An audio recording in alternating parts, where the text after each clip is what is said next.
This isn't a Bandai model kit. With that in mind,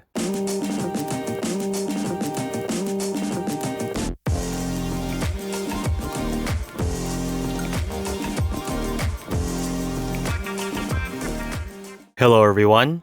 This is Modeling with Variety, and today we're taking a look at this, the Super Robot Heroes ExCreR, a collaboration model by Orange Cat Industry and Wave.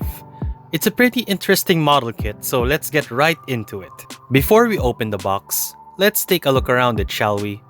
Nice front art with some Chinese text in foil, Orange Cat Industry and a sort assembly on the bottom, some artwork and information about the ExCreR on the right, the same art on the bottom side, a look at the CG render of the model on the left side of the box, same art on the top as well, and at the back, more CG render shots of the model and even says what tools you need. Though you don't really need cement and plastic scrapers for this model, if you just want to build it up. Opening the box, you could see not much. Your runners and a manual. And interestingly, an advertisement of the other collaboration model of Orange Cat Industries and Wave, the conventional automatic Tyler Cat 00 prototype multi-purpose robot. The molding on the runners is sharp and crisp, something that you would expect, I'd assume, from a model's brand such as Wave. The feel and weight of the runners almost resemble that of Kotobukiya, and heck, even the sharpness of the details. Another interesting inclusion is that it has 4 runners of clear parts, with 3 of them being the same runner but having 3 colors: red, orange, and clear, meaning you can mix and match colors or even make one your own. That's pretty neat. Alright, let's get it built up. The building process was straightforward with no issues. The plastic was smooth and easy to cut and feels very much like a Kotobukiya model. I haven't built any other Wave models, so I can't really compare it with anything else other than Kotobukiya. There aren't many accessories this kit comes with, but what it has is pretty neat. A rifle that has a clear part in the middle,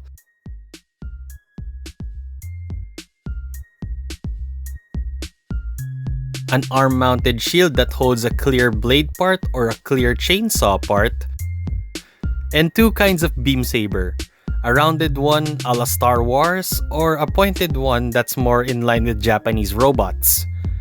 All of the color separation that you see on the model are all plastic parts. Even those tiny parts on the chest are separate pieces. But that's not to say that there are no missing color apps on the model.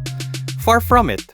There are a lot of tiny color apps that are missing on the model, such as the arms being all white, the missing blue on the shoulders, and the grays on the front skirts and side of the legs.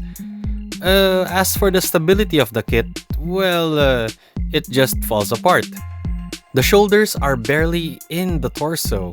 These white extra armor pieces just fall off at the slightest of touch, and the arms aren't really that bad, but they have this ball joint connection that you typically see with SDBB Senshi models such as the Musha and Night Gundam, which is one of the joints when you try to move them, they don't really want to stay inside the joint.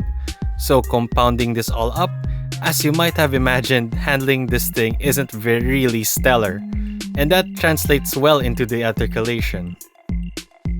The head could move 360, but it doesn't feel as good when you turn it because of the design.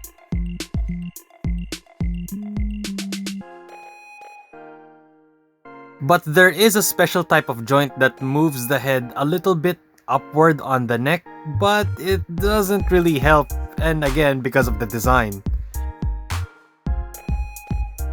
Shoulder rotates 360 easily if you manage to get it inside of the model the whole way. The aforementioned ball-jointed arm can go up that far until you pull it off the joint. It could also spin on the bicep. The arm has a single jointed elbow and a ball-jointed hand.